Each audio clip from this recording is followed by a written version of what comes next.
Tras las huellas de Jesucristo. La juventud de Jesús.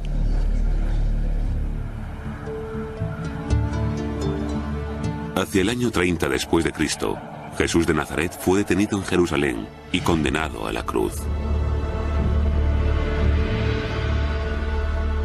Cuando sus aterrorizados discípulos huyeron, recayó en José de Arimatea, un seguidor secreto, enterrar el cuerpo destrozado de Jesús. José lo envolvió en una sábana limpia y lo depositó en su propio sepulcro, acabado de excavar en la peña. Después puso una piedra grande en la puerta del sepulcro y se fue. Y ahí pudo haber terminado la historia. Pero de hecho, ese solo fue el principio. Según los evangelios, 3 días más tarde, la acongojada madre de Jesús y María Magdalena fueron testigos de una desconcertante visión. Y encontraron removida del monumento la piedra, y entrando, no hallaron el cuerpo del Señor Jesús. La fe en aquella tumba vacía ayudó a lanzar el cristianismo como religión mundial. Pero el sagrado símbolo de la resurrección pronto desapareció en un catastrófico acontecimiento. En el año 70 después de Cristo, unos 40 años después de la muerte de Jesús, las legiones romanas quemaron la ciudad santa de Jerusalén. En alguna parte, bajo las humeantes ruinas, yacía la tumba sin nombre de Jesús, perdida y olvidada. Hasta 300 años más tarde, cuando una resuelta mujer llegó en busca del lugar. Su nombre, Helena Augusta, la madre del primer emperador cristiano de Roma, Constantino el Grande. En cierto modo, ella es la primera arqueóloga, por el hecho de que no solo establece la tradición de que fue ahí donde sucedió, sino que excava a través de los estratos. Y en Jerusalén, excava para encontrar el lugar del Santo Sepulcro.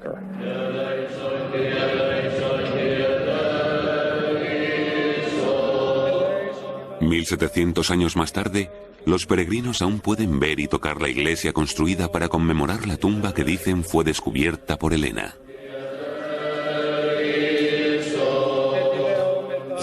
Desde aquí se accede a la rotonda, que es el centro, el punto principal de la iglesia. En el corazón de la rotonda se encuentra hoy una capilla que señala el sepulcro del propio Cristo. La cúpula es moderna, mientras que los pilares, aunque restaurados, son originales y datan de la época del emperador Constantino. Esto es, el siglo IV después de Cristo. Para los fieles, esta es la tumba de Cristo. ¿Pero fue Jesús enterrado realmente aquí? La respuesta podría estar en el increíble viaje de fe y descubrimiento de Helena, la primera peregrinación cristiana a Tierra Santa. Empezó en el otoño del año 326. Pese a tener casi 80 años, Helena realizó la ardua travesía de Roma a Palestina, rodeada de un pequeño ejército de cortesanos, soldados y oficiales. Entre ellos se encontraba Eusebio, el obispo de Cesarea, que inmortalizó su viaje. La emperatriz quiso prestarle la reverencia debida a la tierra que habían pisado los pies del Salvador, de acuerdo con las palabras proféticas que dicen: oremos en el lugar que hollaron sus pies. En su afán por seguir las huellas de Jesús, Helena había tenido un asombroso éxito. De hecho, a pesar del paso de 300 años, identificó el lugar del bautismo de Jesús en el Jordán. Luego, en el Monte de los Olivos, se arrodilló donde Jesús dijo por primera vez el Padre Nuestro. Y en Belén, desenterró la misma cueva de la Natividad. Durante los próximos 1700 años, innumerables peregrinos venerarían estos lugares. No hay duda de que ella es de mucha importancia para establecer los lugares santos. Ella inició muchas de las tradiciones en el siglo IV, pero que sean o no genuinos es otro tema. Creo que el único lugar que tiene bastantes posibilidades de ser auténtico es donde está localizada la iglesia del Santo Sepulcro. Debajo de la iglesia del Santo Sepulcro se encuentra una de las cuestiones más apasionadamente debatidas en la arqueología del Nuevo Testamento: Y ese es el lugar donde la leyenda de Helena alcanza su clímax. Cuenta la leyenda que Helena va a Jerusalén para intentar encontrar el lugar donde Jesús resucitó. Busca la tumba en Jerusalén y le pregunta a las gentes de allí si están enterados de la tradición de dónde está. Algunos le señalan que creen que se encuentra justo debajo de un templo que habían construido, un templo romano pagano. 200 años antes, en el 132 después de Cristo, el emperador Adriano había arrasado Jerusalén y construido un templo pagano sobre lugares considerados sagrados tanto por judíos como por cristianos. En concreto, algunos eruditos sugieren que un templo a Afrodita pudo ser construido para ocultar a propósito la tumba de Jesús. La gente no quería a los cristianos. Eran responsables de perturbar la Pax Deorum, la paz de los dioses. Y me parece que habría tenido sentido para Adriano querer erradicar algo que era valioso para los cristianos en Jerusalén. Según la leyenda, Helena ordenó el derribo del templo y empezó a excavar allí. Excavaron y descendieron estrato a estrato hasta que abajo del todo encontraron una serie de tumbas en huecos, típicas tumbas judías. Y en una de ellas se creía que Jesús había resucitado. Constantino le ordenó al obispo de Jerusalén que no reparara en gastos en la construcción de una iglesia digna del lugar. Que la iglesia del Santo Sepulcro fue construida por Constantino en vida de su madre es innegable. Pero lo que los especialistas siguen debatiendo es si Helena Augusta descubrió la verdadera tumba de Jesús. No hay conexión histórica entre Helena, la construcción de la iglesia del Santo Sepulcro y el descubrimiento de la tumba. No hay conexiones históricas fidedignas. Todas las conexiones son legendarias. El relato no es estrictamente legendario. Estamos bastante seguros de que Helena encontró una tumba del siglo I en el lugar donde se encuentra actualmente la iglesia del Santo Sepulcro. Porque si vamos allí hoy, a poca distancia de la rotonda principal en la que se encuentra la capilla, la tumba de Jesús, están los restos, y son inequívocos. Son los restos de una cueva funeraria. Hay un refrán en arqueología que dice que encuentras lo que estás buscando. Así que si estás buscando la tumba en la que Jesús resucitó y excavas y encuentras una tumba, en tu mente se convierte en la tumba en la que Jesús resucitó. Por supuesto que has encontrado una tumba, pero que sea la correcta o que en ella tuviera lugar la resurrección son cuestiones diferentes. Pero ¿y la cuestión igualmente compleja del inicio de la vida de Jesús? A 9 kilómetros de Jerusalén, ¿podrán encontrar los arqueólogos la cueva donde, según los evangelios, una joven virgen dio a luz a su hijo primogénito? A continuación, ¿nació Jesús realmente en Belén? La historia de Jesús se inicia con un viaje de una semana a través de la antigua Palestina. José subió de Galilea, de la ciudad de Nazaret a Judea, a la ciudad de David que se llama Belén, por ser él de la familia de David, para empadronarse con María, su esposa, que estaba encinta. Como dicen los evangelios, tras la agotadora caminata hasta Belén, en las circunstancias más humildes, María dio a luz a un niño al que llamó Jesús. 300 años más tarde, la emperatriz Helena Augusta llegó a Belén. Cuando la gente del lugar informó a Helena de que un templo ocultaba la cueva en la que hacía mucho tiempo que se sabía que había nacido Jesús, ordenó que fuera derruido. Y cuando las rocas superfluas fueron extraídas, una cueva quedó al descubierto. Bajo la supervisión de Helena, se construyó una iglesia sobre el sagrado lugar. 17 siglos más tarde, cristianos de todo el mundo vienen aquí, a la iglesia de la Natividad, para celebrar el nacimiento de Cristo. ¿Pero es este el lugar histórico auténtico? ¿Nació Jesús en Belén? Yo mismo no tengo conocimiento de ninguna prueba arqueológica de que Jesús naciera en la gruta debajo de la iglesia de la Natividad en Belén. Jesús bien pudo haber nacido en Belén de Judea, como dicen los evangelios de Mateo y Lucas. Tal vez tengan información histórica fidedigna y solvente. Creo que es impertinente descartarlo y decir que no es más que mito y tradición. El debate dista mucho de ser nuevo. De hecho, empezó en el siglo XIX con una épica búsqueda del Jesús histórico. En aquel entonces, los evangelios eran en esencia la única fuente de información. Usar los evangelios para la investigación histórica sobre Jesús es un poco como intentar ver a través de un vitral. Los vitrales no son para mirar por ellos, son para contemplarlos. Son obras de arte al igual que los evangelios. Son obras de arte literarias. Quienes los escribieron no pensaron que estaríamos aquí haciéndonos preguntas históricas 2000 años más tarde. En el siglo XX, muchos eruditos concluyeron que los evangelios solos tal vez nunca podrían revelarnos el pasado del todo. La nueva búsqueda histórica de Jesús estaba llegando a callejones sin salida, porque lo que teníamos en realidad era 4 documentos: Mateo, Marcos, Lucas y Juan, y no hacíamos más que volver a barajar las mismas pruebas, una y otra vez. Y empecé a tener dudas, y al final, mucha otra gente también. ¿Tenemos nuevas pruebas que nos ayuden a resolver todos estos misterios sobre el Jesús histórico? No había, en efecto, nuevas pruebas sobre el terreno. En el siglo XX, el relativamente nuevo campo de la arqueología cogió su ritmo científico. Estudiosos con una Biblia en una mano y una pala en la otra se dirigieron a Tierra Santa. Allí, Belén estuvo entre los primeros lugares examinados. La Orden Franciscana de los Hermanos Menores, custodios de muchos de los lugares santos cristianos desde el siglo XIII, promovieron las excavaciones en Belén. Algunos historiadores creen que desenterraron pruebas sólidas de la Natividad. Creo que Jesús nació en Belén. Las pruebas arqueológicas que tenemos muestran que las cuevas situadas debajo de la iglesia fueron efectivamente ocupadas como cuadras y almacenes en el siglo I, justo cuando damos por supuesto que se usaron para el nacimiento de Jesús.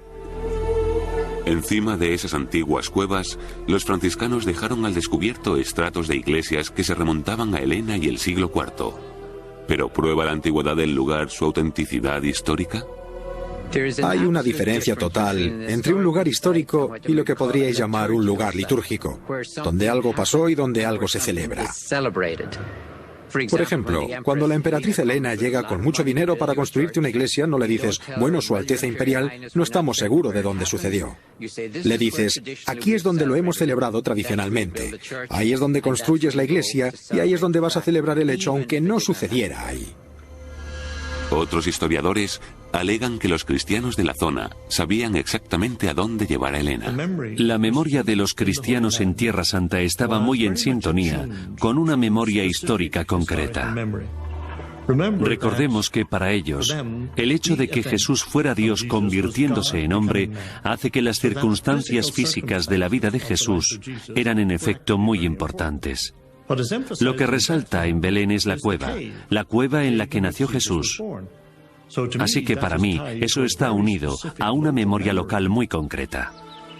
Tal vez la arqueología no pueda resolver este debate. La iglesia de la Natividad en la Cisjordania, arrasada por la guerra, ahora está cerrada a más excavaciones.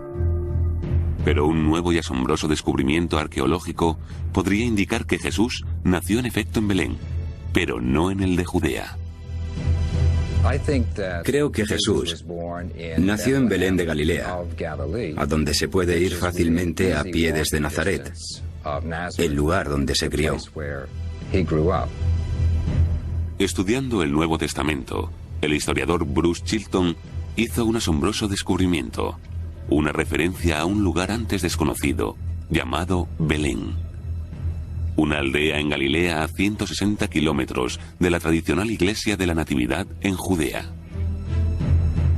Si José fuera oriundo de ese Belén, la versión de los evangelios tendría más sentido geográficamente. En lugar de hacer cruzar a María 160 kilómetros de tierra palestina al final de su 9º mes de embarazo, José simplemente la habría llevado a poca distancia de Nazaret a su casa en una aldea vecina. Arqueólogos israelíes excavando en la aldea de Belén de hoy día en Galilea descubrieron pruebas que respaldan la teoría de Chilton. Vasijas de cerámica exclusivas a la cultura material de los judíos de Palestina. Estas vasijas son universalmente aceptadas por los arqueólogos como indicadores étnicos. pruebas de la habitación judía de un lugar en el siglo I. ¿Son estos descubrimientos lo bastante sólidos para contradecir 2000 años de tradición? La arqueología no puede confirmar ni negar si Jesús nació aquí o allá. Belén en Galilea, Belén en Judea. No hay forma, cuando encuentras una casa, una cueva, un pesebre, de determinar arqueológicamente que ese sea en efecto el lugar donde nació Jesús. La localización de la natividad tal vez permanezca siempre en el terreno del misterio y la fe, pero no la niñez de Jesús. Si existe un lugar del que podamos estar seguros que Jesús recorrió, es este, los campos y las onduladas colinas de Nazaret. A continuación, los arqueólogos descubren nuevas pruebas de antiguos campos donde Jesús pudo haber trabajado.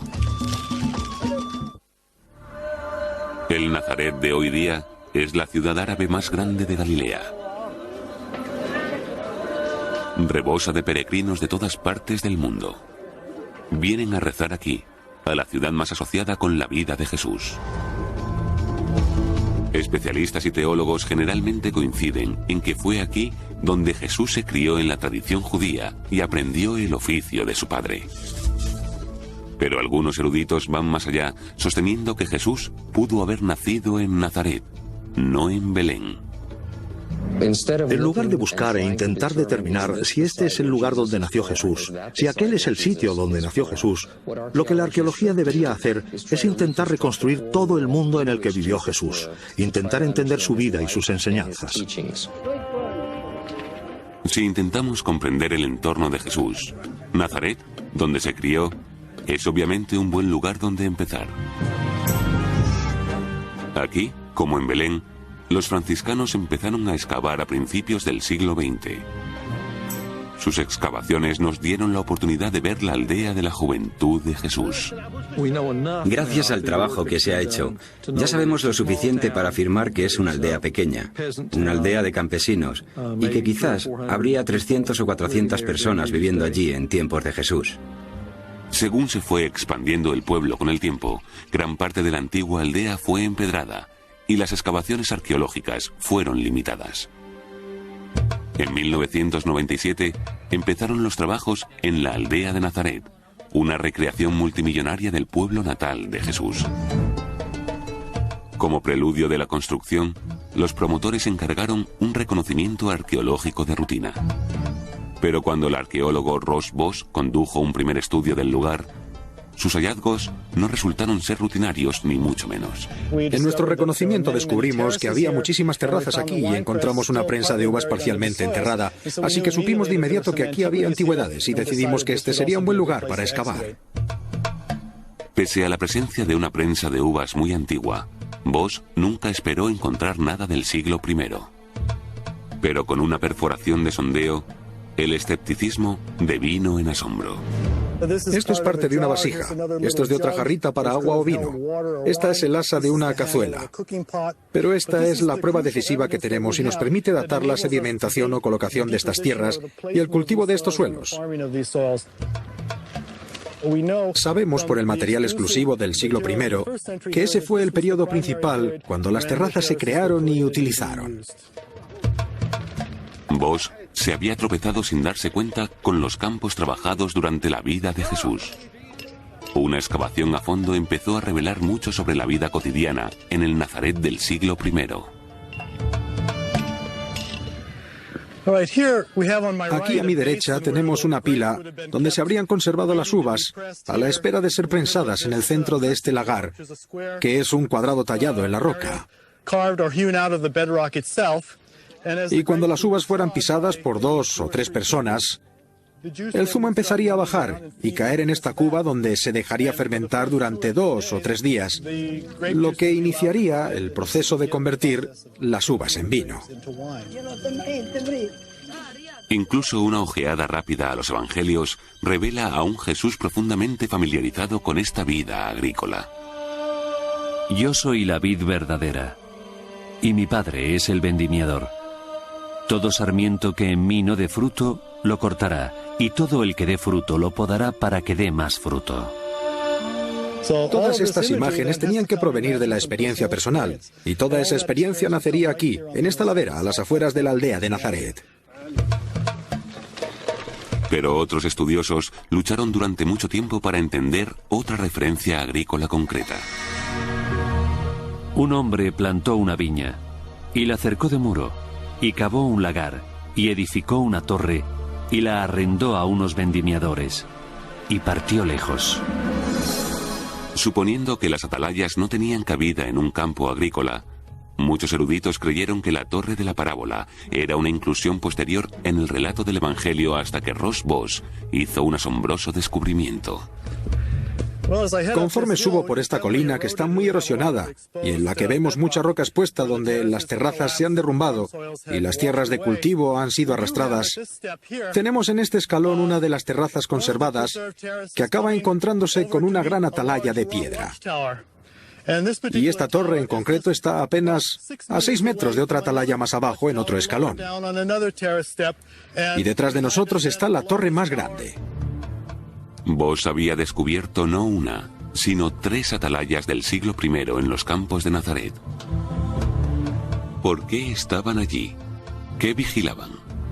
La función de esas torres era proteger los cultivos durante la cosecha. Normalmente en agosto, cuando las uvas estaban maduras y listas para ser cogidas y llevadas a prensar para convertirlas en vino, con frecuencia era una tentación para los agricultores vecinos robar en los campos de al lado para conseguir una cantidad adicional de producto con la que pagar los impuestos. Así que en los meses de septiembre y octubre, cuando las uvas estaban maduras para ser cosechadas, la gente vivía en las torres de día y de noche durante esos meses para asegurarse de que nadie fuera a robarles. Estas ruinas son un eco del pasado, de la constante lucha por la existencia que definió las vidas de los campesinos del siglo I. Campesinos como Jesús de Nazaret. Alguien como Jesús vendría aquí regularmente para ayudar con la cosecha, para ayudar con la conservación de las terrazas, para pisar la uva en el lagar, para recoger las aceitunas y prensarlas para hacer aceite. Cualquiera de la aldea se pasaría la mayor parte de su tiempo fuera, en los campos, y sin duda Jesús estuvo allí. ¿Pero fue este todo el mundo de Jesús? Uno de los hallazgos más sorprendentes del siglo XX indica que después de todo, la juventud de Jesús pudo no estar limitada a las atalayas y los campos de Nazaret. De haber venido a Nazaret cuando Jesús tenía 20 años y haber dicho, quería hablar con Jesús, probablemente nos habrían dicho, pues está allí, en Séforis. Tras la natividad y una mención de pasada a la niñez de Jesús en Nazaret, los evangelios guardan silencio. Cuando volvemos a encontrar a Jesús, ya tiene alrededor de 30 años y está a punto de ser bautizado. En el intervalo se encuentra la juventud perdida de Jesús. El deseo antiquísimo de rellenar las páginas que faltan en la biografía de Jesús ha producido relatos tan extravagantes como el de un Jesús adolescente viajando a la India para intercambiar conocimientos con Buda. Irónicamente, un descubrimiento arqueológico moderno indica que Jesús tal vez solo necesitó desplazarse a 1 hora de su casa para entrar en un mundo que le era totalmente ajeno. Jesús tal vez pasó su juventud en la cosmopolita ciudad de Séforis. En 1931, el arqueólogo pionero Leroy Waterman descubrió la antigua Séforis apenas a 11 kilómetros de Nazaret. Aunque la ciudad era conocida desde hacía mucho por la literatura rabínica como un centro de vida y aprendizaje judío, Waterman se sorprendió al descubrir los restos de una metrópoli de estilo romano. Ahora nos encontramos en la parte central de la calle con columnatas, por donde circulaban los carros en la antigüedad. Al otro lado estaba la acera empedrada con mosaicos. Estaban bordeadas de columnas y sobre ellas descansaba un techo que cubría las aceras. Luego tenemos las entradas de las tiendas, que estaban construidas aquí, a lo largo de la calle principal de Séforis. Cuando Waterman fechó provisionalmente esta sofisticada ciudad en los tiempos de Jesús, esto conmocionó al mundo de la erudición del Nuevo Testamento. La primera fase de la excavación reveló la gran urbe, lo cosmopolita que era Séforis. Y entonces comprendemos que Jesús no creció en el aislamiento pueblerino. Lo que sucede ahora cuando incluimos a Séforis en el panorama es que muestra que justo al lado de Jesús había una comunidad urbana floreciente y cosmopolita que habría tenido un profundo impacto en la Galilea de Jesús.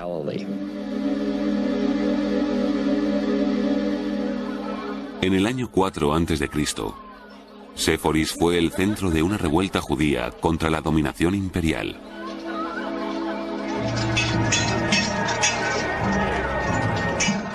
Según el historiador del siglo I, Josefo, los romanos respondieron al levantamiento con rapidez y dureza. El capitán romano luchó contra los que se le enfrentaban y tomó la ciudad de Séforis y la quemó, y convirtió en esclavos a sus habitantes.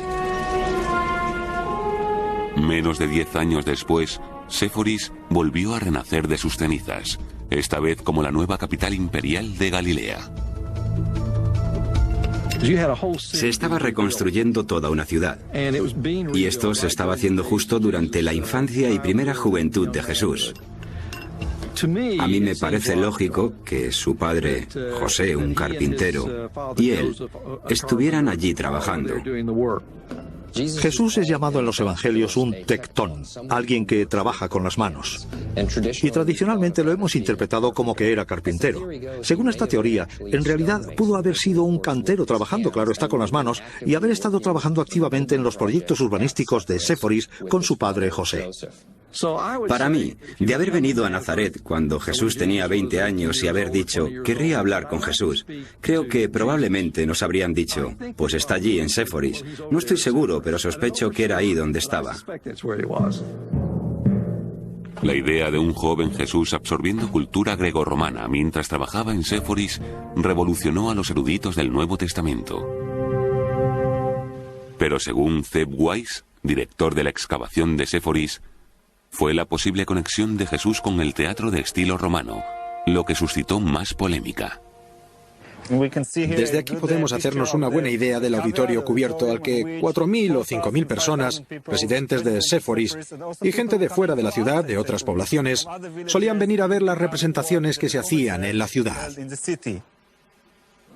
Ahora, una posibilidad es que Jesús hubiera ido al teatro y que de ahí adquiriera el concepto de hipócrita. La palabra griega hipócrita aparece 17 veces en las enseñanzas de Jesús en el Nuevo Testamento. Y cuando oréis, no seáis como los hipócritas que gustan de orar en pie en las sinagogas para ser vistos. Hipócrita en griego solamente significa actor de teatro. Jesús la usa para atacar a sus enemigos y acusa a la gente de ponerse máscaras, de fingir fachadas, por así decirlo, de ser actores antes que ser verdaderos devotos de Dios. Pero el problema es que el teatro puede no remontarse a la época de Jesús. Podría ser posterior a Jesús. Fechar la época del teatro juega un papel importante en una fase polémica de la excavación que empezó en la década de los 80, 50 años después de su primer descubrimiento. Aunque una nueva generación de arqueólogos seguía considerando a Séforis como decisiva para entender las influencias formativas de Jesús, no coincidían con los primeros eruditos en esta crítica pregunta. ¿Fue Séforis una ciudad grecorromana o judía cuando Jesús crecía cerca de allí? Durante los años de excavación en Séforis, he cambiado de opinión sobre el origen helenístico y romano del lugar debido a los numerosos gentiles que allí vivían, y he pasado a verla como una ciudad judía que había adoptado un barniz arquitectónico helenístico y romano.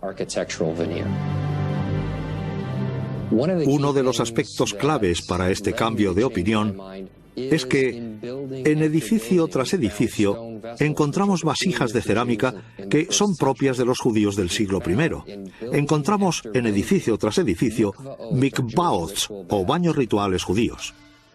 Nos encontramos junto a un baño ritual o mikvao, que data del siglo I o principalmente del segundo y tercero después de Cristo. Y aquí tenemos otro mikvao o baño ritual. Aquí hay un ejemplo y otro más allí. Esos mikvaos son de dos casas distintas y ahí hay un muro entre ellas. El hecho de que tengamos más de 20 mikvaos indica que la población que vivía aquí era en su mayor parte de identidad judía. Cuando además desenterraron monedas del siglo I, artefactos religiosos y tumbas, todos con imaginería típica judía, Weiss se convenció de que los primeros arqueólogos se habían equivocado. La Séforis del siglo I era una ciudad judía. Sin embargo, ¿por qué una ciudad judía tendría un teatro de estilo romano? Según Weiss, en los tiempos de Jesús no lo tenía. No hay forma de conectar el teatro con una cierta frase en el Nuevo Testamento y que eso indique que Jesús visitó Séforis o que tomó parte en la construcción del teatro. Las pruebas arqueológicas indican claramente que hablamos de un periodo posterior. Según Weiss, los artefactos encontrados debajo del teatro remontan definitivamente su construcción a finales del siglo I o principios del siglo II. Asimismo, las calles con columnatas y las villas de Séforis fueron construidas al menos 40 años después de la muerte de Jesús. Aunque ahora parece que la Séforis del siglo I no era la metrópoli grecorromana que los especialistas una vez supusieron, seguía siendo una ciudad y como tal ejerció una profunda influencia en la Galilea de Jesús. La romanización, la urbanización y la comercialización de Galilea hizo mucho impacto en la Baja Galilea hacia el año 20. Así que no me sorprende cuando dos movimientos populares, el del bautismo de Juan y el del reino de Jesús, surgen en los años 20. Las ciudades no traían más que problemas a los campesinos. De hecho, ciudades nuevas como Séforis ejercieron una enorme presión sobre los campesinos de Galilea. Las ciudades suponían impuestos más altos, pobreza y a la larga pérdida de tierras. Cuando Jesús dice en el Evangelio, bienaventurados los pobres, ¿significa esto bienaventurados los pobres de espíritu y se convierte en una preocupación espiritual? ¿O significa bienaventurados vosotros los pobres, la gente de una clase socioeconómica que se siente desposeída? Cuando realizas excavaciones arqueológicas y ves los lugares de Séforis y Nazaret, tienes la sensación de que no solo había pobreza por un lado, sino también una riqueza considerable centrada en las ciudades. Y bendecir a los pobres alinea a Jesús social y políticamente con los primeros. Aunque nunca pisara Séforis, Jesús pudo ver su impacto a su alrededor. Y así, cuando Jesús oyó las palabras de un predicador del desierto que clamaba contra la injusticia, supo que había encontrado su alma gemela, el profeta Juan el Bautista. A continuación, ¿han estado venerando los peregrinos el lugar equivocado del bautismo de Jesús durante los últimos 1700 años? Hacia el año 20 después de Cristo, un profeta apareció en los desiertos de Judea. Su nombre era Juan, y apeló a la gente para que se arrepintiera y se bautizara en el río Jordán. Juan estaba preparando a la gente para el inminente advenimiento del Dios vengador. Dios vendría cualquier día para hacer de aquel injusto reino de Roma uno justo, recto y pacífico. Que Juan el Bautista es una figura histórica está bien atestiguado. No solo los evangelios, sino también Josefo lo describen como un santo varón que vivía en cuevas, vestía ropas de piel de camello y solo comía miel y langostas. Y los 4 evangelios también coinciden en esto. Jesús estuvo entre la muchedumbre bautizada por Juan. Si hay 2 cosas de las que como historiador estoy seguro que le pasaron a Jesús, una es que fue bautizado por Juan el Bautista y la otra que fue crucificado. Bautizado Jesús, salió luego del agua. Y he aquí que se abrieron los cielos y vio al Espíritu de Dios descender como una paloma. Durante más de un milenio, los peregrinos han venerado un lugar en la margen izquierda del Jordán como el lugar del bautismo de Jesús. Pero nuevas pruebas asombrosas pueden indicar que ese lugar, localizado en el Israel de hoy día, tal vez sea el lugar equivocado desde el principio. En 1999, el arqueólogo jordano Muhammad Wahib hizo una afirmación incendiaria. Había encontrado el auténtico lugar del bautismo de Jesús en la margen derecha del río Jordán. Debemos decirle la verdad a la gente, que hemos descubierto el lugar. No estamos compitiendo con el otro lado, ni con los israelíes, ni los palestinos. Solo buscamos la verdad y la hemos encontrado. La certeza de Wahib descansa sobre uno de los tesoros arqueológicos más ricos jamás descubiertos en Oriente Próximo, con el que se encontró en 1996, cuando oficiales del ejército jordano le informaron de unas ruinas en tierra de nadie que habían sido destinadas a minas terrestres y malas hierbas. Excavando a lo largo del lecho del río ahora seco, Wahib se quedó estupefacto cuando descubrió los restos no de una sino de 3 iglesias de los siglos V y VI construidas una encima de la otra. Así que aquí estaba el altar de la iglesia y el suelo del mosaico que se ha salvado de la destrucción. Wahib se convenció enseguida de que estas iglesias fueron construidas por los emperadores cristianos bizantinos para conmemorar uno de los lugares más importantes de la cristiandad. Los bizantinos creyeron que Jesucristo estuvo ahí con Juan el Bautista.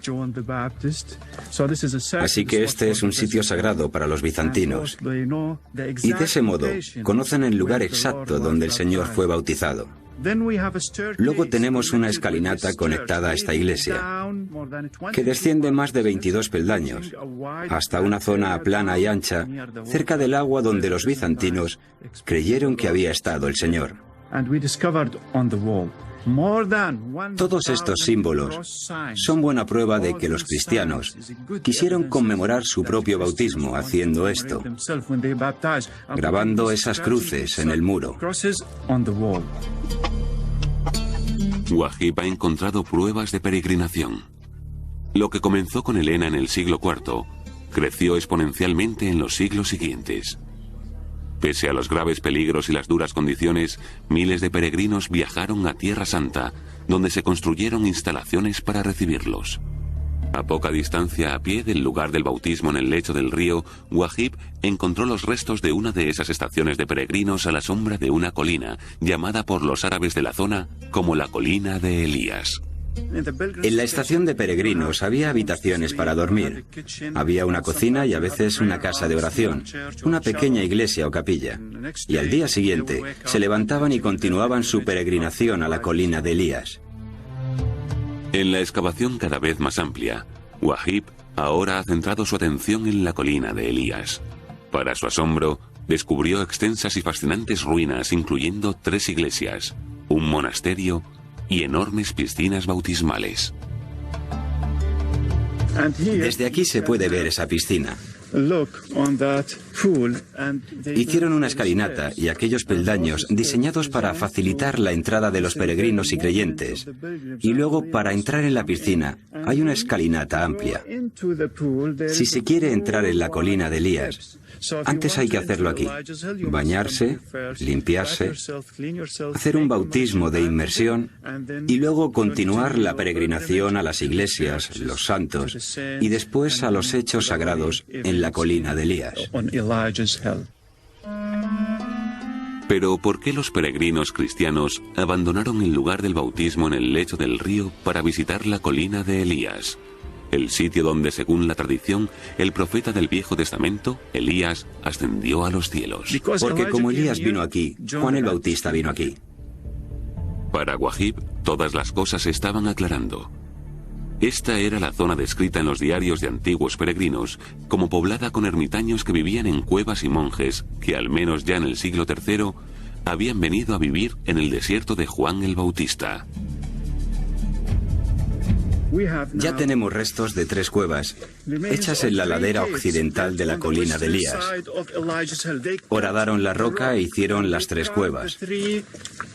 Los monjes vivieron aquí a partir del siglo I después de Cristo, cuando Juan el Bautista empezó su misión y sus prédicas en el desierto y preparó a los discípulos de Jesucristo. Así que él inició su misión aquí y durante ese tiempo no hubo palacios, no hubo casas, solo las cuevas donde vivir como ermitaños. De manera que hemos descubierto los restos de los eremitas que vivieron aquí en esas cuevas con Juan el Bautista. Pero en los diarios de Helena, el peregrino más famoso de todos, Wahib encontró pruebas de que había descubierto restos conectados directamente con Juan el Bautista. La emperatriz Helena llegó al río Jordán, en el que nuestro Cristo y Señor fue bautizado por nuestra salvación, y cuando dijo que había cruzado el Jordán y encontrado la cueva en la que su precursor solía vivir, hizo que se construyera una iglesia en nombre de Juan el Bautista. Mirad aquí los cimientos de la iglesia.